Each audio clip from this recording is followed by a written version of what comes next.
You're ruining our family, Margaret. My daughter-in-law said it so calmly that, for a moment, I didn't understand what I had heard. I was standing in her kitchen holding a casserole dish I had spent 2 hours preparing. Daniel, my only son, stood near the refrigerator. He didn't say anything. That silence hurt more than Claire's words. I looked at her. What did you just say? Claire folded her arms. I said you're ruining our family. I slowly placed the casserole on the kitchen counter. I brought dinner because Daniel told me you both had a difficult week. That's exactly the problem. What is? You're always rescuing Daniel. I looked at my son. Daniel. He finally raised his eyes. Mom, please. That one word made my chest tighten. I had raised Daniel alone after his father, Thomas, died when Daniel was 12. I had worked 2 jobs. I had skipped vacations. I had sold my wedding ring when Daniel needed money for college. When Daniel and Claire bought their first house, I gave them nearly all the savings I had left. I never expected repayment. I certainly never expected praise. I simply believed that was what mothers did. Then Noah was born. My grandson became the center of my world. Every Saturday morning he would run through my front door and yell, "Grandma." I would pretend not to recognize him. "Who are you?" He would laugh. "It's me." "Oh, I don't know anyone named Noah." "Grandma." Then he would jump into my arms. Those moments were everything to me. But over the past year, Claire had started pulling away. She said I visited too often. She said I gave Noah too many gifts. She said I had opinions about everything. I tried to respect her, but apparently I hadn't tried hard enough. Claire stepped closer. "You need to stop coming over without asking first." I called Daniel. "You called him 6 times. I was worried." He wasn't answering. He was working. I didn't know. "You always have a reason." I looked at Daniel again. "Is this what you think too?" He rubbed his forehead. "Mom, things have been difficult." That isn't an answer. He looked away. I understood. Picked up my purse. "All right." Claire blinked. "All right. If my presence is causing this much trouble, I'll stay away." Daniel took a step toward me. "Mom." I shook my head. "No. You don't have to choose between your wife and your mother." I walked toward the door. Then Claire said quietly, "Maybe now we can finally have a normal family." I stopped. I turned around. "Claire, you have no idea how much I've done for this family." She looked at me. "Maybe that's the problem." I walked out. That night I sat alone at my kitchen table. The casserole dish was still at their house. My phone stayed silent. I thought I had just lost my son. I had no idea that 3 weeks later, a DNA test would uncover a family secret that had been buried for more than 35 years. And the truth would prove that the secret Claire thought I was hiding wasn't the secret she needed to be afraid of. For the next 3 weeks I kept my promise. I didn't visit. I didn't call Daniel. I didn't send messages. I told myself I was giving them space.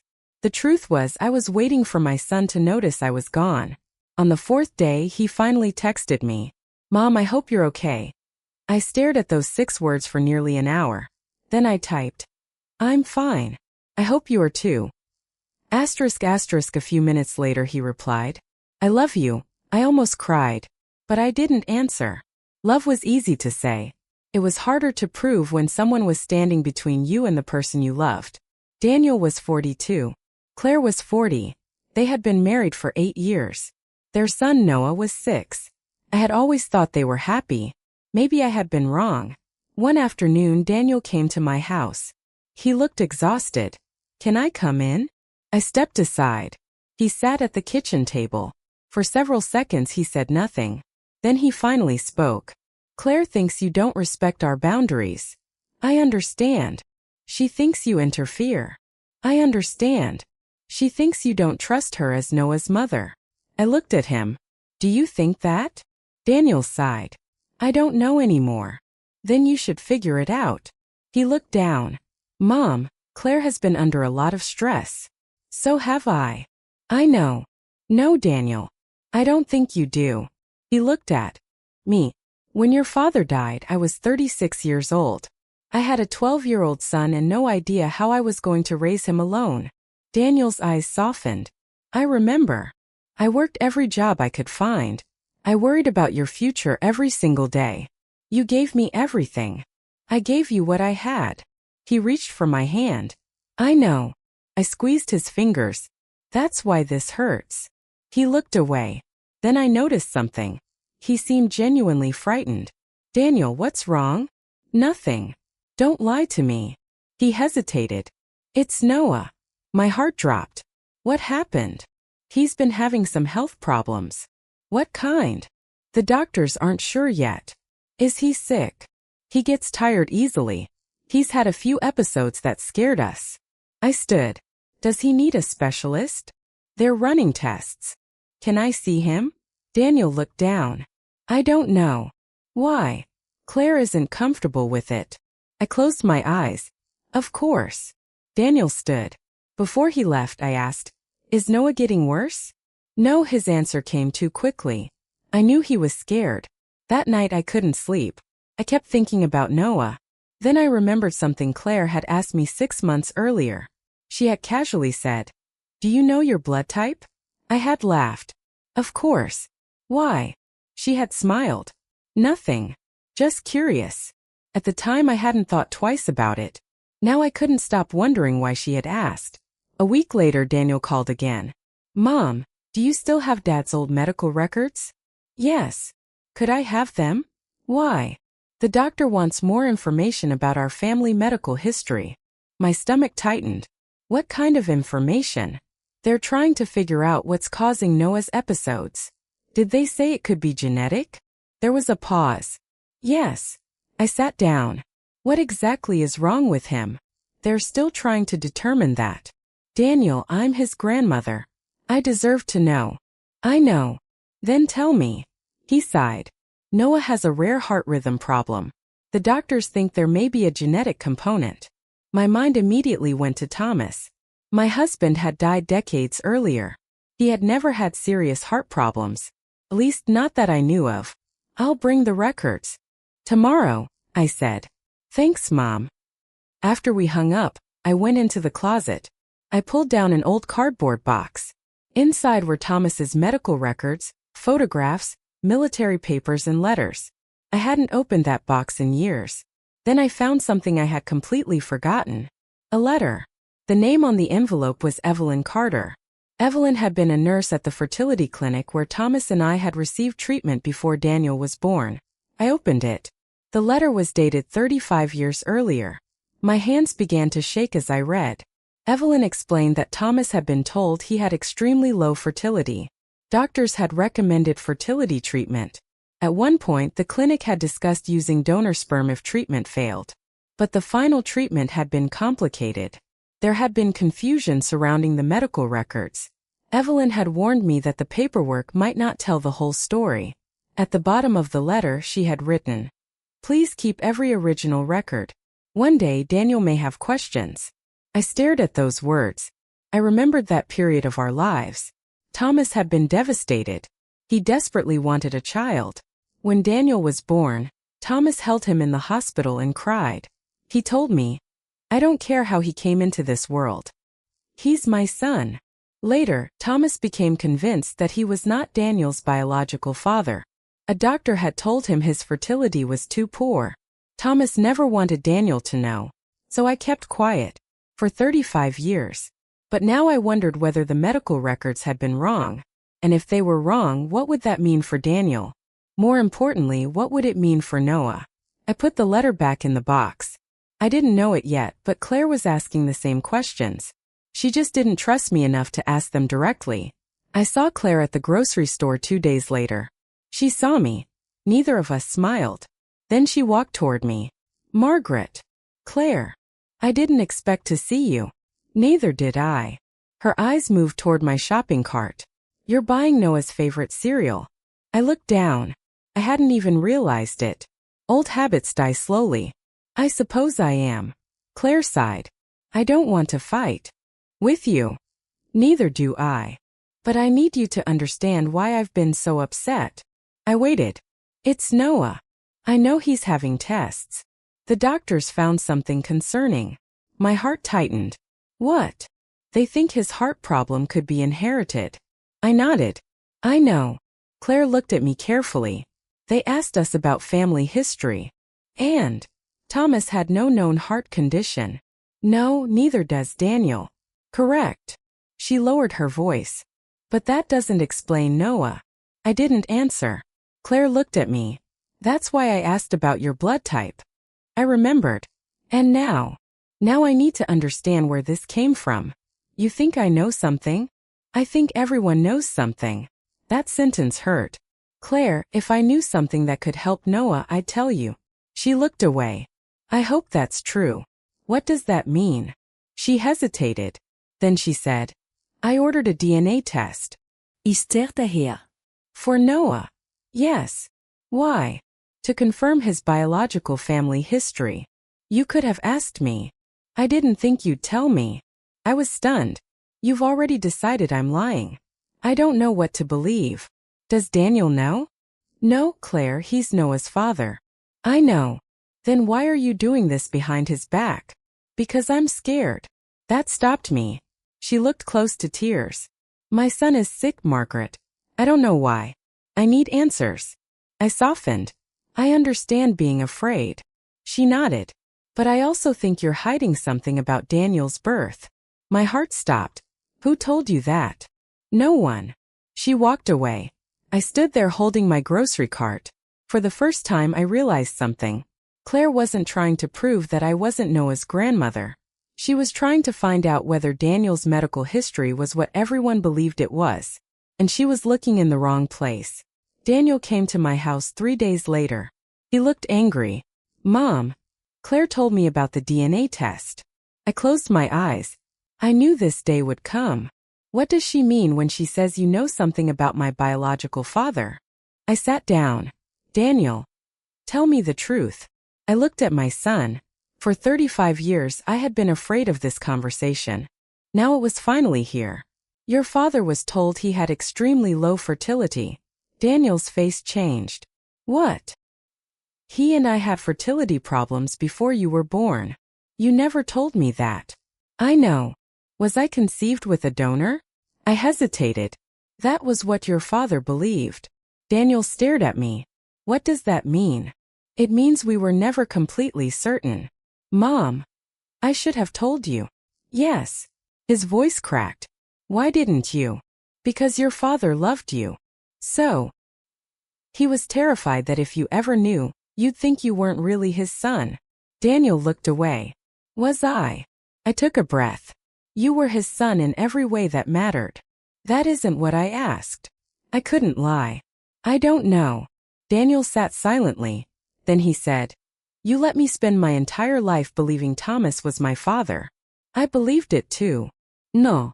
You believed something else. I believed the records. What records? The fertility clinic's records. He looked at me. Do you still have them? Yes. Then I want to see them. I nodded. I'll give you everything. Daniel stood. Then he turned back. Does Claire know? Only what she suspects. He shook his head. I don't know what to believe anymore. You don't have to decide today. He walked toward the door. Mom. Yes. No matter what the DNA test says, Noah is my son. I looked at him. Yes. And you're still my mother. My eyes filled with tears. Yes. He left. That evening I called the clinic listed on the old records. The clinic no longer existed. Its records had been transferred years earlier to a university medical center. I gave them the reference number from Evelyn's letter. They told me something I never expected. The original fertility records had recently been reviewed as part of a genetic research project. And there was a discrepancy. A major one. A few days later, Claire asked us all to meet at her house. Daniel sat beside her. I sat across the table. 2 envelopes were on the table. Claire looked nervous. I didn't want to do this way. Daniel looked at her. But you did. I was scared. So was I. She looked at me. I know. Then she pushed the first envelope toward Daniel. This is the DNA test. Daniel opened it. His eyes moved across the page. Then he looked up. What does it say? Claire whispered. You're Noah's biological father. Daniel closed his eyes. For a moment nobody spoke. Then he let out a long breath. I knew it. Claire started crying. I needed to know. Daniel looked at her. You should have trusted me. I know. Then Claire turned toward me. But that's not the only test. She placed another document on the table. This is where things get complicated. Picked it up. It was a comparison between Daniel's DNA and a preserved sample associated with Thomas's medical records. My hands began to shake. Daniel looked at me. Mom. I couldn't speak. Claire read the result aloud. Thomas Carter is confirmed as Daniel Carter's biological father. Silence. Daniel stared at the page. That can't be right. I whispered. Yes, it can. But you said. I said your father believed he wasn't your biological father. Daniel stood. So he was. Yes. How? I took a breath. The clinic made a mistake. Claire looked confused. What kind of mistake? The fertility records were attached to the wrong treatment file. Daniel stared at me. So Dad wasn't infertile? He had very low fertility. The doctors believed his chances were extremely small. But they were wrong about one thing. What? He was still capable of fathering a child. Daniel sat down. His hands were shaking. All these years, I nodded. All these years, I thought I was protecting your father's memory. Daniel looked at the photograph of Thomas the First had brought with me. He was my father. Yes. He always was. Yes. Claire covered her mouth. So the donor was never used. I looked at Daniel. The paperwork made everyone believe it had been. Nobody spoke. Then Daniel asked the question that broke my heart. Did Dad die thinking I wasn't his? I nodded. Yes. Daniel closed his eyes. For 35 years we had lived with a secret that had never needed to exist. Daniel didn't speak to me for several days. Not because he hated me. Because he needed time. I understood. Then he came back. He brought Thomas's old photograph. Tell me everything. So I did. I told him about the fertility treatments, about the doctors, about Thomas's fear, about Evelyn, about the confusion in the medical records, and about the night Thomas held him for the first time. He asked me one thing, I said. What? He asked me never to let you feel like you weren't his son. Daniel's eyes filled with tears. He loved me that much? He loved you more than anything. Daniel looked at the photograph. I wish I'd known. I know. He was silent. Then he asked, why didn't the clinic correct the records? They didn't realize the error. Until now. The University Medical Center found the discrepancy when the archived records were reviewed for genetic research. Claire had been listening quietly. She finally spoke. That's how I found the connection. Daniel looked at her. You thought Mom was hiding something. I did. You accused her of destroying our family. Claire began to cry. I know. I looked at her. You were afraid for Noah. I was terrified. Fear can make people believe things that aren't true. Claire nodded. Then she said, the doctors also found something else. We all looked at her. Noah's genetic condition appears to come from my side of the family. Daniel stared at her. Your father? Yes. Claire wiped her eyes. My father had a similar condition. I didn't know it could be inherited. Suddenly everything made sense. The reason Noah's doctors had struggled. The reason Claire had become desperate. The reason she had started searching for answers. She hadn't been trying to destroy our family. She had been trying to save her son. But in her fear, she had turned Margaret into the enemy. And I had made things worse by keeping my own secrets. Two frightened women had been standing on opposite sides of the same family. Neither of us understood the whole truth. Claire came to my house alone. She stood on my porch for almost a minute before knocking. When I opened the door, she looked exhausted. Can I come in? Yes. She sat at my kitchen table. The same table where I had spent so many nights worrying about my family. Claire took a deep breath. I owe you an apology. I waited. I accused you of ruining our family. Yes. I told Daniel. You were controlling. Yes. I kept Noah away from you. Yes. She lowered her head. I was wrong. I sat across from her. Why did you really think I was hiding something? Because I was scared. Of Noah's condition? She nodded. I kept thinking that if I could find the right answer, I could protect him. I understand. She looked at me. I thought you knew something about Daniel's medical history. I did know something. Her eyes filled with tears. But not what you thought. I know that now. I took a breath. You hurt me, Claire. I know. You made me feel like I was a stranger in my own family. I know. You kept my grandson away from me. I know. I didn't raise my voice. I didn't need to. She was already crying. Then she said, I thought you hated me. I shook my head. I never hated you. Then why did you always seem angry with me? Because I was afraid. Of what? That one day my son would choose you and forget me.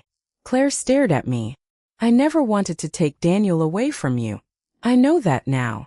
She reached across the table. I looked at her hand. Then I took it. Not because everything was fixed. It wasn't. Forgiveness doesn't erase what happened.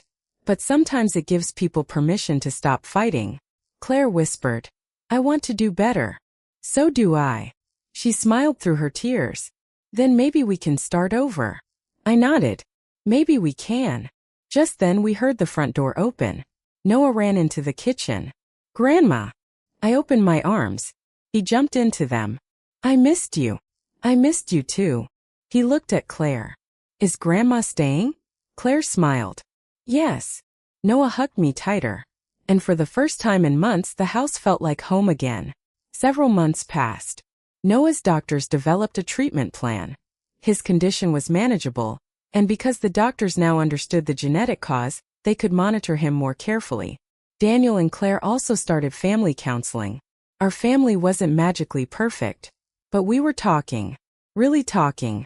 One Sunday afternoon, Daniel came to my house alone. He brought an old photograph of Thomas. He placed it on the table. I've been thinking about Dad. I know.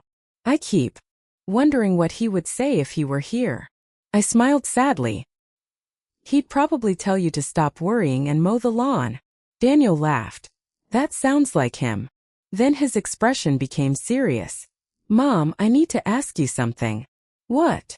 Are you sorry you kept the secret? I thought about it. Yes. Why? Because you deserved the truth. Daniel nodded. But I looked at him. I also understand why you did it. I wasn't trying to deceive you. I know. I thought I was protecting your father. I know. He picked up the photograph. I used to wonder why Dad always looked at me like I was his whole world. I smiled. Because you were. Daniel's eyes filled with tears. I spent my whole life thinking maybe there was something missing. I reached for his hand. There wasn't. He looked at me. You were always his son. Then he smiled. And you're always going to be my mother. I nodded. Even when I drive you crazy? Especially then. We both laughed. Before he left, Daniel said, Claire wants to ask you something. What? She wants to know if you'd move closer to us. I laughed. Is she serious? Very. Why? She says Noah needs his grandmother. I looked down. Then I looked at Daniel. And what do you think? He smiled. I think I need my mother. That sentence broke through every wall I had built. I nodded. Then I'll think about it. He hugged me. And for the first time I realized something. My family hadn't returned to the way it used to be. It had become something better. Something more honest. A year later, we celebrated Noah's 7th birthday. The backyard was filled with balloons, folding chairs and the smell of hamburgers on the grill. Daniel was cooking. Claire was arranging the cake. Noah was running around with his cousins. And I was sitting beneath the same old maple tree where I had watched Daniel play when he was a child. Claire came over and sat beside me. Can I ask you something? Of course. Do you still think I ruined your family? I laughed. No, she smiled. I really was terrible to you. You were scared. I was. She looked across the yard at Noah. I thought I was protecting him. You were trying to. But I hurt. You. Yes. She nodded. I'll never forget that. Neither will I. We sat quietly. Then Claire said, Thank you for forgiving me. I haven't forgotten. I know. But forgiveness isn't the same as forgetting. She smiled. I understand. Across the yard, Daniel called us. Mom! Claire! Come take a picture. We stood. Noah ran between us. The camera flashed. For a moment, everyone was smiling. Years later, that photograph would still sit on my mantle. Not because our family was perfect. It wasn't. We had secrets. We had arguments. We had said things we couldn't take back. But we had also learned something. A family isn't held together by perfect behavior. It's held together by the willingness to tell the truth, admit when we're wrong, and choose each other again. The DNA tests had answered questions about blood. They had confirmed that Daniel was Noah's father. They had confirmed that Thomas was Daniel's biological father. They had explained a medical mystery that had frightened us for months. But the DNA test couldn't answer the question that mattered most. Who is family? That answer wasn't found in a laboratory. It was found in the nights I stayed awake beside Daniel when he was sick. It was found in the sacrifices I made when he was young. It was found in Thomas holding his newborn son and whispering that he would love him forever. It was found in Claire staying beside Noah through every doctor's appointment. And it was found in the moment Claire finally reached across my kitchen table and said, I'm sorry. I looked at my family that afternoon. Daniel, Claire, Noah. And I thought about the 35-year-old secret that had almost been carried to the grave. For years, I believed that protecting the people we love meant shielding them from painful truths. Now I know better. Sometimes the truth hurts. Sometimes it changes everything. But secrets can build walls between people who love each other. And sometimes the only way to tear those walls down is to finally open the door.